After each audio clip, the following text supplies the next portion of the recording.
भिवंडीतील दुर्घटनाग्रस्त कोहिनूर इमारतीच्या ए व बी विंग मधील 108 कुटुंबांना सुरक्षिततेच्या कारणास्तव बाहेर काढल्यानंतर महापालिकेने तोडक कारवाईची तयारी सुरू केली। मात्र कायमस्वरूपी पर्यायी पुनर्वसनाची लेखी हमी मिळाल्याशिवाय कारवाई करू देणार नाही अशी भूमिका रहिवाशांनी घेतली।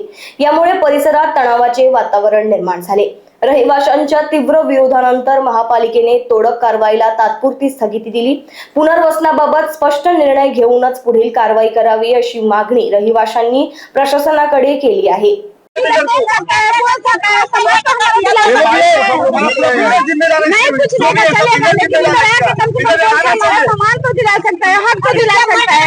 जो जाना है वो चले गया ना। तो अभी आपका सामान अंदर है, निकाला नहीं अभी तक।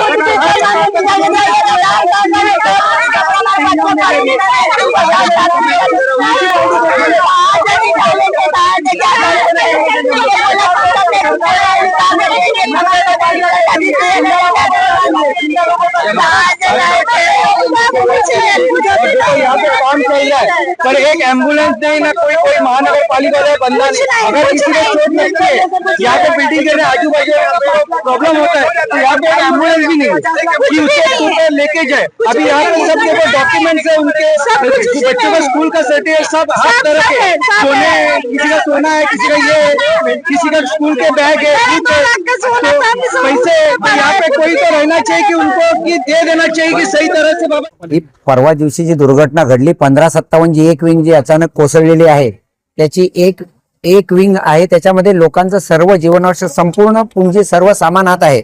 त्यामुळे ते लोक त्याला विरोध करतात।